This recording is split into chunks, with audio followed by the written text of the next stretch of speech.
U.S.-Arab commercial relations next on International Focus.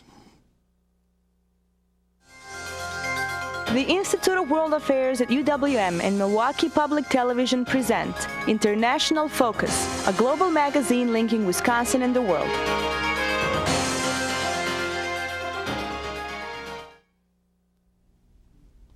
Welcome to International Focus. I'm Doug Savage from the Institute of World Affairs at UWM. U.S. media coverage of the Middle East typically focuses more on conflict than commerce. Yet despite the perception of a region awash in just two commodities, crude oil and turmoil, U.S. exports to the Middle East and North Africa are projected to reach nearly $75 billion this year, supporting an estimated 740,000 American jobs. Besides benefiting American exporters, promoting economic activity in the Arab world serves as an engine of development in a region where poverty and underdevelopment contribute to militancy and political violence. Here to tell us more about the Obama administration's efforts to promote commercial ties with the Middle East and North Africa, we're pleased to be joined by the U.S. Ambassador to Tunisia, Gordon Gray. Ambassador Gray previously served as senior advisor to the U.S. Ambassador to Iraq from 2008 until 2009, and prior to his assignment in Iraq, he was Deputy Assistant Secretary of State for Near Eastern Affairs. Ambassador Gray, welcome to International Focus. Thank you. Well, I wonder if we could start by just sort of setting the context in which U.S.-Arab trade occurs. I mean, what sort of scale, what kinds of things are moving back and forth? Well, that's an excellent question, and I think that in looking at the market, it really depends on the sub-region, because it's not for us, it's an area that extends from Morocco all the way through the Gulf and to Iraq. Some of those countries are extremely rich thanks to their energy wealth, and they are really in the process of developing their countries thanks to that wealth. Let me just give you a couple of examples. Algeria, which is just to the west of Tunisia, where I represent the United States, has just announced a $286 billion, and that's billion with a B, 5-year program to improve their infrastructure. Now, obviously, all those contracts aren't going to go to American companies, but that's a real opportunity for U.S. companies to get in on the ground floor and get some of those contracts.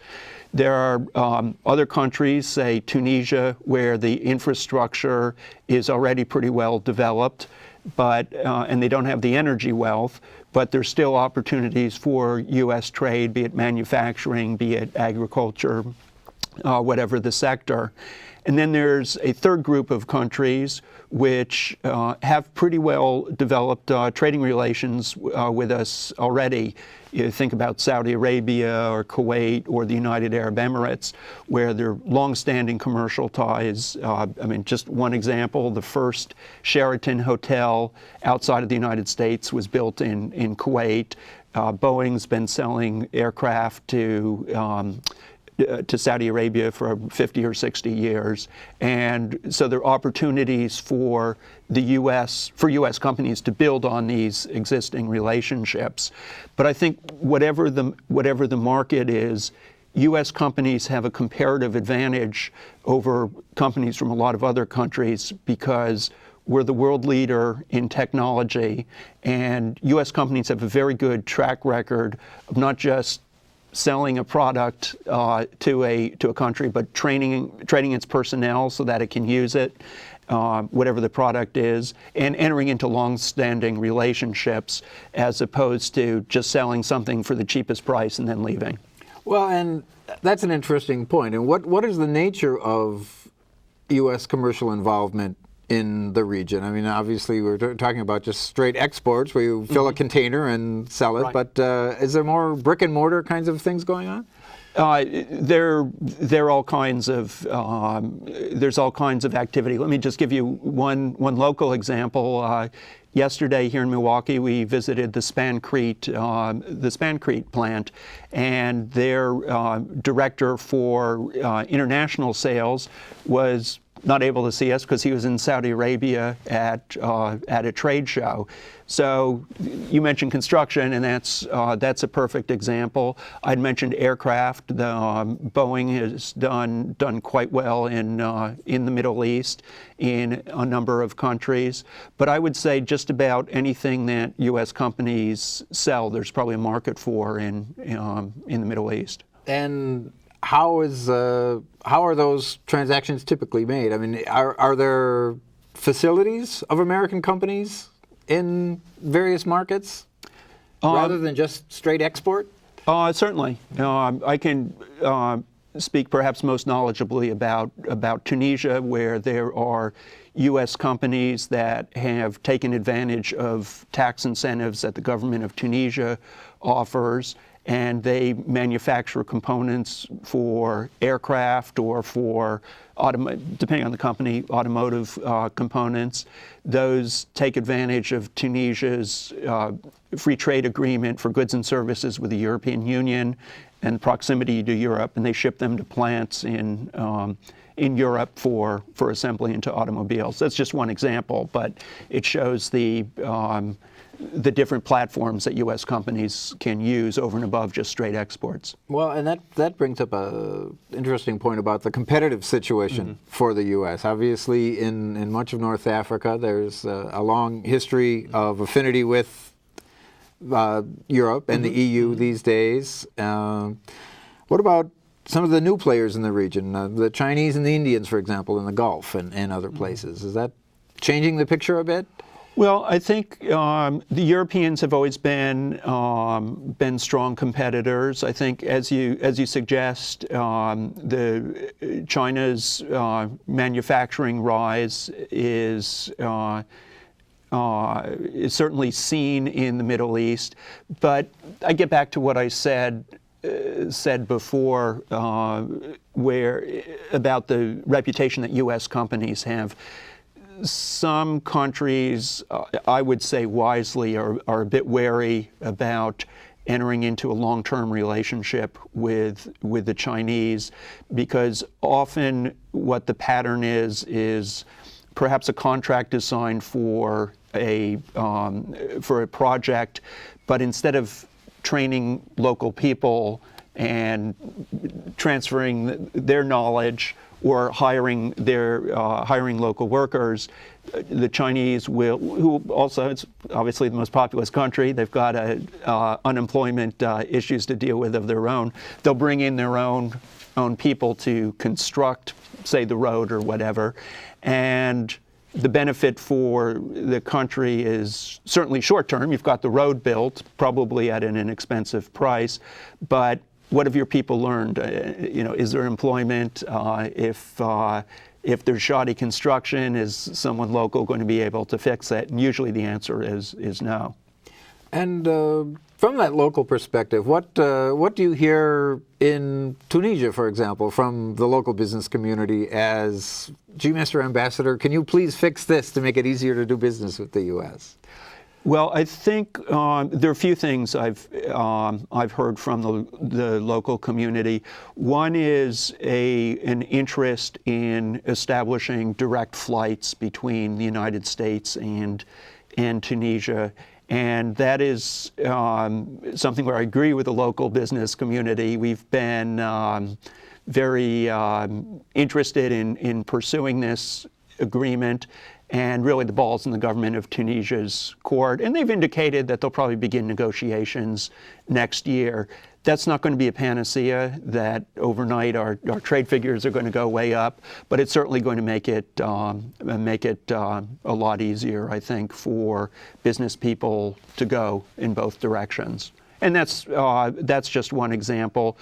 U.S. companies, we have 75 U.S. companies in Tunisia, and there's no specific complaint about doing business in Tunisia. So in some respects, I'm lucky in that sense. Well, you're joining us as part of a national tour. Several of your colleagues are engaging to really highlight the opportunities in the region.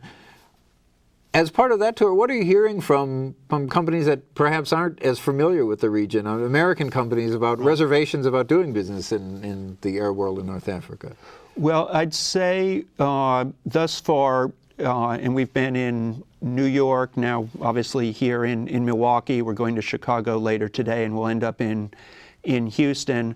I've heard two baskets of concerns. One is the question about what some of the questioners have very skillfully diplomatically worded as geopolitical uncertainties. Those, in many cases, they're referring to terrorism, the threat of terrorism, or perhaps Iran's aspirations for nuclear weapons. And frankly, those issues are I think, more directed toward my colleagues who are serving in Persian Gulf countries. North Africa, no place is terrorism-free, unfortunately. North Africa is no exception, but politically, it's a bit more stable. So those concerns themselves have not been addressed to me specifically, but they're understandable concerns, and any American citizen has to be careful going overseas. The other basket of concerns are along the lines of, how do I get started? Perhaps I've just hadn't exported maybe to Canada or Mexico, but not overseas. Perhaps I don't have a partner, I don't speak the language. What is the business environment? And part of the purpose of this mission that I'm on with 8 other colleagues from U.S. embassies throughout the Middle East and North Africa is to explain that embassies are out there as resources. We all have an officer and staff who are specifically devoted to helping U.S. businesses. We serve as we can answer questions. We can give information on trade shows that are coming up. And for example, in Tunisia alone, in the next few months, we've got a show for franchisors. We've got a show for healthcare and health equipment. And we've got a packaging and printing show. When I say we, I should say those are going to occur in Tunisia. But those are the kind of things where we can give pointers to companies. We can help them navigate around some of the bureaucratic issues that they may see. And I'm not trying to say Tunisia or any other country is bureaucratic, but if you're importing something, there are forms to fill out. There's no question about that. And we also engage in advocacy, and what that means is, if there is a government tender and there is one U.S. company bidding on that, I can go in and speak to, and I have done this, my colleagues have done this, go in and speak to the appropriate minister and say, this company X is a U.S. company, it's got a good track record, and it's got the expertise, and this is why we think that you should select this company for the bid. If they're 2 U.S. companies, obviously we don't choose, but we can still go in and say U.S. companies have good experience in producing this, whatever it is we're trying to sell, commodity or service, and we think you should buy American. So there are lots of services out there, and part of the purpose of our mission to these 4 cities is to answer questions and let people know what tools are at their disposal. Well, great. Well, we need to take a short break. When we come back, I'd like to talk a little bit about sort of the connection between this economic activity and development in the region. Great. But to our viewers, we'll be right back with more International Focus. The Institute of World Affairs presents our community with a range of public programs relating to global issues, U.S. foreign policy, and the world economy. For more information about the Institute of World Affairs, call 414-229-3220 or visit our website at www.iwa.uwm.edu.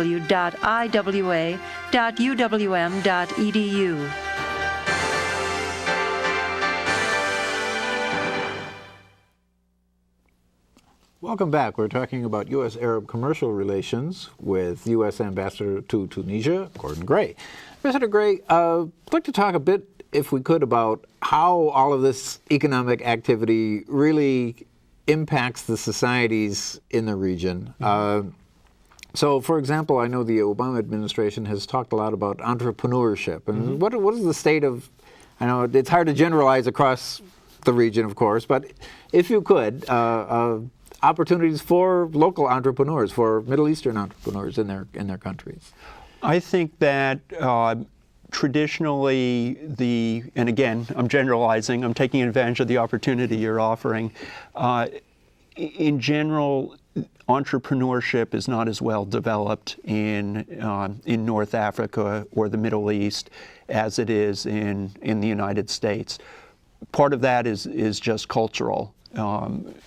Most of our successful business people have made mistakes, have had companies go under, have taken risks that haven't paid off. Obviously, the most successful ones have taken risks that do pay off, notwithstanding the experience they learn. That's not the case always the case in the Middle East and North Africa. The reason I mention that is that we need to take into consideration the cultural aspect. In preparation for the Entrepreneurship Summit that President Obama hosted in Washington at the end of April, we had a number of roundtables in Tunis with Tunisian entrepreneurs.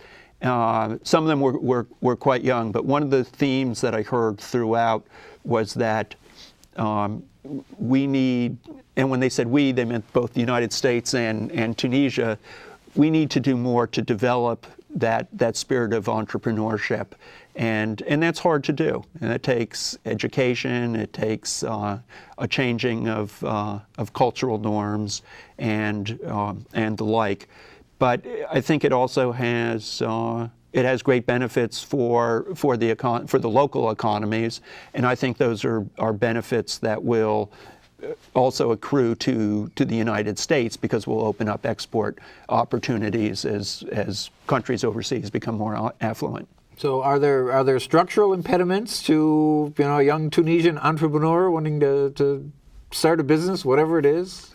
No, I wouldn't say there are too many structural impediments. Relatively speaking, Tunisia is not that difficult of a place to do business. Liquidity is not a problem, unlike some other countries. And there are successful Tunisian entrepreneurs in a variety of sectors. But all that being said, you don't see. There's not the 20-year-old dropping out of college who ends up founding Microsoft or anything of that scope. That's obviously an extreme example, but there's nothing even approaching the same thing. Well, and what about the role of the educational system in sort of positioning people on that trajectory? And we look at the Arab Human Development Report year after year, and that's something that's always cited. Well, I think in speaking about Tunisia specifically, the Tunisian educational system has been very successful. When Tunisia became independent in 1956, President Bourguiba instituted compulsory education starting at the age of 6, and compulsory education for both boys and girls. That may not be revolutionary in the United States, but it was for Tunisia and for the neighborhood. The result now is they've done very well educationally. There's a large middle class.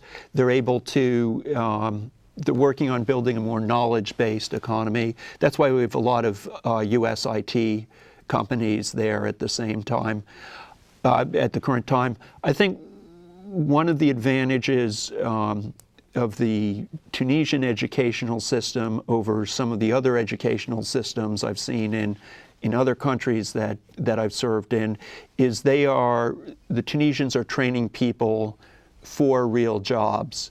And so for example, there are a lot of engineers, there are a lot of doctors, and there are, in other words, people who've got skills that can enter the economy. They're not. I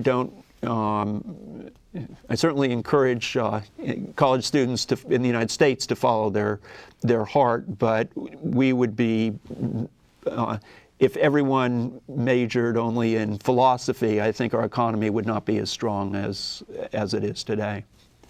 And what about places that are sort of subject to the resource curse, if you will, where the economy is largely based on one or two commodities? Mm-hmm. So you talk a little bit about efforts to try to diversify those economies and how that impacts local business people?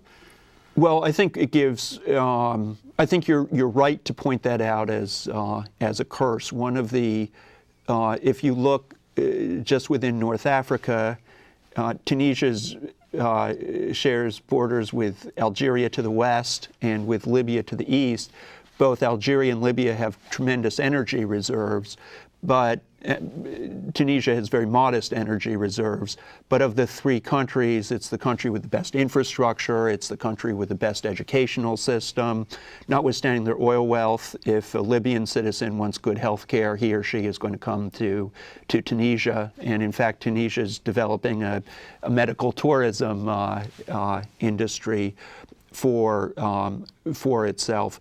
So I think that hopefully countries with these tremendous energy resources are realizing the need to diversify their economies. I had mentioned earlier in the program Algeria's $286 billion infrastructure development plan, and I think that will presumably help diversify their economy and help local businesses, local Algerian businesses, grow some. I mean, that would certainly be my hope if I were an Algerian economic official. Well, and could we talk a little bit about the existing, in some cases, actual free trade agreements with the U.S. and countries in the region, and other steps along that process? Mm-hmm. Well, right now there are, we have free trade agreements with Morocco, Jordan, Israel, Oman, and Bahrain. So that's roughly a third of the countries in the Middle East and North Africa. In many of the other countries, however, Tunisia is certainly one of them, we have what's called a trade and investment framework agreement, and this gives a mechanism to address specific issues that might arise in the bilateral economic relationship, be it say international intellectual property rights, for example. We just signed one with Libya a couple of months ago, as a matter of fact. I think it also has the advantage of giving U.S. investors and U.S. exporters an increased level of confidence because they know there's now a structure, a governmental-to-governmental structure in which they can address any trade issues that they may have.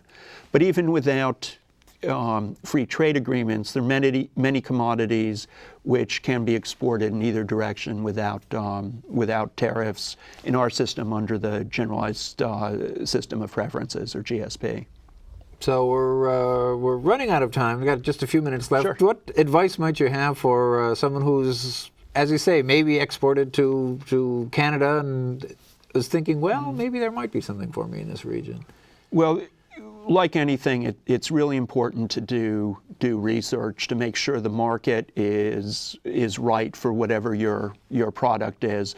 I think that the U.S. government has a great number of resources available. I mentioned before the embassy. Each embassy should be considered as a resource. And sometimes it's an underutilized resource, but that's where our jobs are, to promote U.S. business. And so we're more than happy to extend whatever help There's one website which I would suggest people who are just starting out look at, and that's www.buyusa.gov. That's BUYUSA.gov.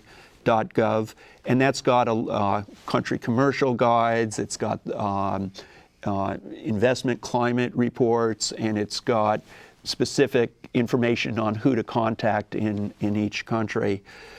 But after doing your research, I would advise you or your audience to consider, if the market looks good, consider a trip out to whatever country or countries look like good prospective markets. Particularly in the Middle East and North Africa, the cultural norms are such that people prize the personal relationship. That's given U.S. businesses a great comparative advantage in the past, but it's the expected norm of doing business, and there are trade missions and other shows that people can take advantage of. Well, Ambassador Gordon Gray, we're going to have to leave it there. Good luck on the rest of your trip. To our viewers, we'll see you next time on International Focus.